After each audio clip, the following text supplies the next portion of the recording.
हाय। Class 9 से class 10th के अंदर आ गए हो और अब डर लग रहा है कि आखिर क्लास 10th कितनी टफ होने वाली है, मार्क्स कैसे आएंगे, पेरेंट्स का प्रेशर हो रहा है ना। बट डरना नहीं है, क्योंकि आज हम तुम्हारे लिए एक ऐसी स्ट्रैटेजी लेकर आए हैं जिसकी मदद से तुम इजीली 95% स्कोर कर सकते हो। ये स्ट्रैटेजी बेस्ड है उस ऑब्जर्वेशन पे जो हमने कई सालों से पढ़ाते पढ़ाते एक्सपीरियंस गेन कर कर पाई है, और वो स्ट्रैटेजी आज हम आपके साथ शेयर करेंगे जो अगर बच्चे को अपने एकेडमिक ईयर स्टार्ट होने से पहले बता दी जाए तो उसके लिए बहुत आसान हो जाता है 10वीं में 95% हासिल करना। देखो यार, बोला जाता है सोसाइटी में, तुम्हें काफी लोग बोलेंगे कि क्लास 10th के बोर्ड के एग्जाम आने वाले हैं, तुम पहला बोर्ड का एग्जाम दोगे, बहुत टफ होगा, बच्चे फेल हो ऐसा कुछ नहीं है। हम आपको वो चीज बताने वाले हैं, वो प्रूवन स्ट्रेटेजी बताने वाले हैं जिसको तुम लकीर मान के भी अगर फॉलो कर लोगे ना, हर एक चीज बहुत आसानी से हो जाएगी। और ये जो 95% का एम है ना, ये 95% का एम तुम बहुत अच्छे से सिक्योर कर लोगे। बिल्कुल। और अब हम तुम्हें एक एक करके सब्जेक्ट वाइज स्ट्रैटेजी बताएंगे, साइंस, एसएसटी, मैथ की। सबसे पहले शोभित भैया मैथ्स की स्ट्रैटेजी से स्टार्ट करेंगे। ठीक है, मैथ्स की अगर मैं बात करूं तो क्लास 9th में तुमने जो मैथ्स पढ़ी थी ना, वो थोड़ी सी भयानक लेवल की मैथ्स थी। फॉर एग्जाम्पल, क्लास 9th में तुमने सर्कल्स में ना बहुत सारी थ्योरम पढ़ी थी ना, 10-12 थ्योरम थी, 10-12 थ्योरम के प्रूफ पढ़े थे, याद आ रहा है? 10-12 थ्योरम के प्रूफ हमने पढ़े थे। क्लास 10th का जो सर्कल है ना, उसमें सिर्फ 2-3 थ्योरम है और बहुत आसान चैप्टर है। तो क्लास 9th का लेवल अगर ये था ना, तो क्लास 10th का लेवल ये है। और इस लेवल को भी बहुत बेहतरीन तरीके से तुम्हें बताने के लिए, इस लेवल में भी तुम 100/100 कैसे ला सकते हो मैथ्स में, वो स्ट्रेटेजी मैं तुम्हें बताने वाला हूं। देखो, बहुत सिंपल सी चीज है। अगर मैं मैथ्स की बात करूं तो मैथ्स में ना सिंपल सा मंत्र है। पहली चीज है, मिनिमम रिसोर्सेज यूज करने हैं, उन रिसोर्सेज का मैक्सिमम टाइम हमें रिवीजन करना है। और इतना अगर आपने कर लिया तो आप मैथ्स में 100/100 लेके आ जाओगे। भैया कुछ समझ नहीं आया, वापस से एक्सप्लेन करना। मिनिमम रिसोर्सेज, बच्चे क्या करते हैं, भैया पहले ही दिन आर डी शर्मा ले आता हूं, आर एस अग्रवाल ले आता हूं, ये बुक ले आता हूं, वो बुक ले आता हूं, सारी बुक लगा के कर दूंगा, यहां से भी पढ़ लूंगा, वहां से भी पढ़ लूंगा। इतना करने की जरूरत नहीं है। मिनिमम रिसोर्सेज लेने हैं, मिनिमम लेक्चर्स देखने हैं, मिनिमम बुक्स करनी है, और उन्हीं मिनिमम रिसोर्सेज का बार बार रिपीटिशन में हमें रिवीजन करना है। फॉर एग्जांपल, अगर आपको मान लो मैथ्स के एक एक चैप्टर कंप्लीट करने हैं, तो आप जा सकते हो, मैं नीचे यहां पे लिंक डलवा दूंगा। मैथ्स के हर एक चैप्टर हमने यहां पे कंप्लीट कर रखे हैं, आपको कहीं जाने की जरूरत नहीं है। हर एक चैप्टर इन डिटेल हमने यहां पे कंप्लीट कर रखा है। नीचे डिस्क्रिप्शन में लिंक मिल जाएगा आपको। इनसे जाके आप एक एक चैप्टर को उठा के अच्छे से कंप्लीट कर लो, उसके एनसीईआरटी कर लो। एनसीईआरटी के बाद आपको लग रहा है कोई क्वेश्चन बैंक करना है, वो कर लो। आपको लग रहा है आरडीआरएस करनी है, वो कर लो। ये हर एक कॉन्सेप्ट आपके कवर कर देंगे। पर भैया यार, कुछ ऐसी चीज बता दो कि पहले ही दिन से, अप्रैल से हम साथ में बैठ जाएं और कोई एक ऐसा व्यक्ति हमें मिल जाए जो हाथ पकड़ के इन चीजों को रोज करवा दे। भैया इतने बड़े बड़े लेक्चर्स हैं, 4 घंटे के, 5 घंटे, 3 घंटे के, 4 घंटे के लेक्चर्स हैं। इन लेक्चर्स को देखना इनिशियल लेवल पे थोड़ा भारी है।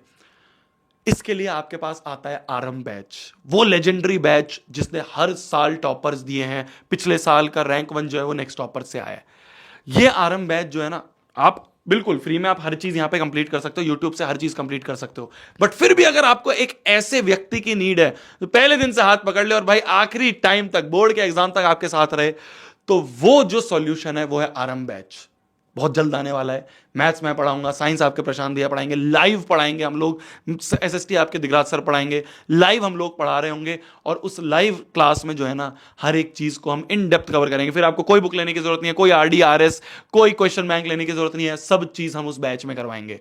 तो वो आरएम बैच बहुत जल्दी आने वाला है और यही स्ट्रेटेजी उस बैच में भी हम फॉलो करेंगे। Minimum resources, maximum time revision करेंगे, बहुत टेस्ट लेंगे, बहुत बार रिवीजन करेंगे, जिससे तुम्हारा 100/100 का एम पूरा हो जाएगा। अब बात करते हैं हम साइंस की। हाँ जी, हाँ, तो देखो यार, क्लास 10th की साइंस बहुत ज्यादा टफ होने वाली है। केमिस्ट्री तो तुम्हें समझ ही नहीं आएगी, न्यूमेरिकल तुमसे सॉल्व नहीं होंगे, और बायो तुम्हें रटनी पड़ेगी। अगर ऐसा कोई तुमसे कह रहा है तो एकदम झूठ है। ऐसा कुछ नहीं होने वाला, क्योंकि 9th में जो तुम पढ़ के आ रहे हो ना, उससे बहुत लो लेवल तुम्हें यहां पर मिलने वाला है। हाँ, मैं सच बोल रहा हूं। जब तुम स्टार्ट करोगे ना, जब हम मिलकर स्टार्ट करेंगे ना, तो आपको पता चलेगा कि हाँ यार, प्रशांत भैया सही बोल रहे थे, ये उतनी टफ नहीं है। बस लोग डराते हैं कि हाँ पहला बोर्ड है, बहुत चीजें टफ हो जाएंगी, बट ऐसा कुछ भी नहीं है।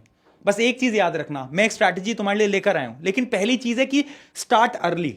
9th में क्या गलती करी थी कि शुरू में हमने पढ़ाई नहीं करी, फिर उसके बाद लास्ट में सोचा कि अब पढ़ेंगे पढ़ेंगे, जब तक टाइम बहुत जा चुका था, जिसकी वजह से शायद तुम्हारी उतनी अच्छी परसेंटेज नहीं आ पाई हो। मैं समझ रहा हूं। कोई टेंशन वाली बात नहीं है। लेकिन अब तुम्हें एकदम शुरू से शुरुआत करनी पड़ेगी, हमारे साथ मिलकर शुरुआत करनी पड़ेगी, ठीक है। अब एक एक करके मैं तुम्हें पहले तो स्ट्रैटेजी बता देता हूं करना क्या है। Point number 1, NCERT is the key. अगर तुम साइंस पढ़ रहे हो ना, स्पेशली जब हम बायोलॉजी के चैप्टर पढ़ेंगे तो हम समझेंगे तो, लेकिन एनसीईआरटी हमें रीड करनी पड़ेगी। हाँ, आरएम बैच के अंदर मैं एक एक एनसीईआरटी के जो नोट्स होते हैं वो आपके लिए लेकर आऊंगा, वो सारी चीजें मैं तुम्हारे लिए कर दूंगा। लेकिन एनसीईआरटी की है वो बहुत इंपॉर्टेंट है। केमिस्ट्री और बायोलॉजी के लिए एनसीईआरटी पढ़ोगे तभी बहुत अच्छे मार्क्स आ पाएंगे। दूसरा पॉइंट, आंसर राइटिंग प्रैक्टिस। ये भी हमें करनी पड़ेगी, क्योंकि मैं देखता हूं कि चीजें पढ़ लेते हैं, सब कुछ सॉल्व भी कर लेते हैं, लेकिन आंसर लिखना नहीं आता। और जब तक आंसर लिखना नहीं आएगा ना, तो तुम बोर्ड एग्जाम के लिए प्रिपेयर नहीं हो पाओगे। तो इस वजह से ये जो आंसर राइटिंग है ना, इसको तुम्हें स्ट्रॉन्ग करना पड़ेगा, ढंग से पढ़ना पड़ेगा।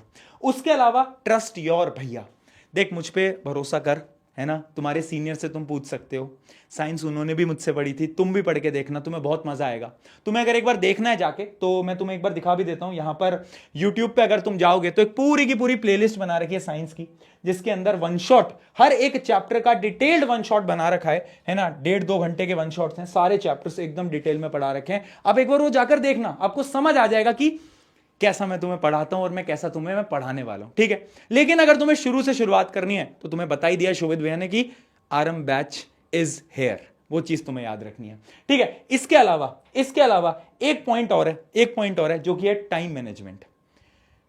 देखो, होगा क्या ना, इस जर्नी के दौरान बहुत बार ऐसा होगा, जब तुम मोटिवेटेड होगे, तुम 6-6 घंटे पढ़ लोगे, 3-3, 4-4 घंटे पढ़ लोगे, और कुछ समय होगा जब तुम बिल्कुल ही नहीं पढ़ोगे, 1 घंटे भी नहीं पढ़ रहे हो, 2 घंटे भी नहीं पढ़ रहे हो।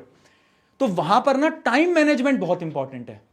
हर रोज कम पढ़ो, लेकिन पढ़ो हर रोज, वो बहुत इंपॉर्टेंट है। 1-2 घंटे पढ़ लो, उससे कोई फर्क नहीं पड़ता, लेकिन हमें पढ़ना हर रोज है, वो हमारे लिए बहुत इंपॉर्टेंट है। अगर आप इतना कर लेते हो ना, ये क्लास 10 तुम्हारे जीवन की सबसे बेहतरीन क्लास जाएगी। इस चीज की मैं तुम्हें गारंटी दे रहा हूं आज ही, 101% क्लास 10 आपकी लाइफ की सबसे अच्छी क्लास होगी, ठीक है। अब साइंस की पूरी स्ट्रैटेजी होगी, अब बात करते हैं एसएसटी की। दिगराज सर आपको बताएंगे एसएसटी की स्ट्रैटेजी के बारे में। एसएसटी की अगर बात करें तो बड़ी सिंपल सी कहानी है कि थ्योरी सब्जेक्ट्स में आप जो पढ़ रहे हो, आपको उसे बार बार पढ़ते रहना होगा। एक बार पढ़ना होगा, अनेक बार पढ़ना होगा, और पढ़ने के बाद जो समझा है ना, उसे आपको क्या करना होगा, लिखना होगा अपने शब्दों में।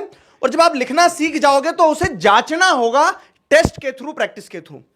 अब देखो, एक बड़ा कॉमन पैटर्न जो मैंने ऑब्जर्व किया पिछले 9 से 10 सालों से पढ़ाते पढ़ाते, मैंने ये पैटर्न ऑब्जर्व किया है क्या, कि जब 9 से 10th में बच्चा जा रहा होता है, और अगर वो 9th उसी टीचर से पढ़ा होता है, तो उसको एक ये चीज समझ में आ जाती है कि सब्जेक्ट जो थ्योरी सब्जेक्ट है, उनके लिए अप्रोच क्या लेकर चलना है। तो आपकी अप्रोच आपको बड़ी सिंपल रखना है। देखो, कितनी ही स्ट्रैटेजी देख लो आप, कितने ही एक तरह से कह लो कि आप हैक्स देख लो, ऐसे पढ़ना है ऐसे पढ़ना है, एक सिंपल चीज जो आपको थंब रूल की तरह फॉलो करना है, वो ये है कि सबसे पहले आपको थ्योरी कंप्लीट करना होगी। अगर वो थ्योरी सब्जेक्ट है, अगर इंग्लिश का कोई चैप्टर है, सोशल साइंस का कोई चैप्टर है, बायो का कोई चैप्टर है जिसमें थ्योरी है, तो आपको कहानी तो पता होना चाहिए। तो वो कहानी आपको कैसे पता होगी? आप एनसीईआरटी खुद पढ़ लो, आप वीडियो देख लो, डिटेल वीडियो देख लो, वन शॉट वीडियो देख लो, रैपिड रिवीजन कर लो, कुछ भी कर लो, लेकिन वो थ्योरी पता होना चाहिए। तो थ्योरी पता होने के मल्टीपल तरीके हैं, और मल्टीपल तरीकों में से एक तरीका है कि आप वन शॉट देख लो या फिर वो कर लो। और ये कैसे देखोगे? तो यूट्यूब पे ढेर सारे वीडियोस हैं, मैंने एक नहीं अनेक बार वीडियोस बना दिया, वो देख लो, या फिर आप किसी भी टीचर से देखो, लेकिन आपको पहले थ्योरी पता होना चाहिए। दूसरी चीज क्या है कि मैंने पढ़ा दिया, आपने पढ़ लिया, वाह मजा आ गया, ताली बजा दो, नहीं। उसके बाद में आपको जो आपने पढ़ा है वो लिखते भी आना चाहिए। और वो कब होगा? जब आप पेन और पेपर उठाओगे और लिखना शुरू करोगे। सबसे इंपॉर्टेंट पार्ट, थ्योरी सब्जेक्ट में बच्चा यही गच्चा खाता है क्या, कि आपको यह समझना जरूरी है कि आपने जो पढ़ा है वो आपको समझ आया कि भी नहीं, और समझ अगर आ गया है तो क्या आप उसे पेन डाउन कर पा रहे हो या नहीं, आप लिख पा रहे हो या नहीं। तो वो लिखना बहुत जरूरी है, आंसर राइटिंग इज मस्ट। और जब आपने जो पढ़ा उसको आप आंसर की फॉर्म में लिखना सीख गए, तो उसके बाद एक स्टेज आता है प्रैक्टिस का।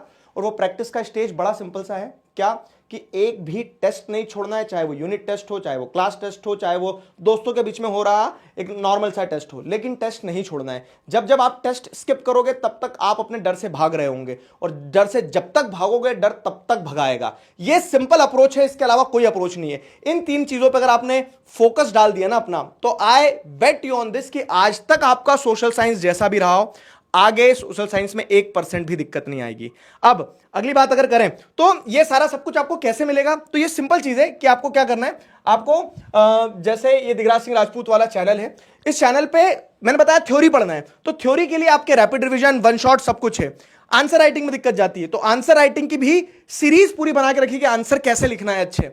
जो करना है प्रैक्टिस करना है, तो प्रैक्टिस में आपको लाइव प्रैक्टिस भी करवाता हूं इस पे, तो वीकली हम प्रैक्टिस भी करते हैं, टेस्ट लेते हैं, सारी चीजें, तो सब कुछ हो जाएगा। लेकिन अगर आप डिसिप्लिन लैक करते हो, अगर आपको ऐसा लगता है क्या कि खुद से नहीं हो पा रहा है, और सबसे बेहतर चीज क्या है पता है, सबसे बेहतर चीज ये है कि it's never too late to start now and be a winner. तो आज शुरू कर दो। और कैसे शुरू कर सकते हो आप, तो शुरू करने के लिए जैसे हम अप्रैल से बच्चों के साथ शुरू करते हैं क्या, आरंभ में, तो आपको आरंभ करना होगा, अपने डर को खत्म करने का आपको आरंभ करना होगा, अपने आप को विजेता बनाने का आपको आरंभ करना होगा, अपने आप का नाम सबसे ऊपर करने का। तो ये सिंपल स्ट्रैटेजी है, तीनों ही सब्जेक्ट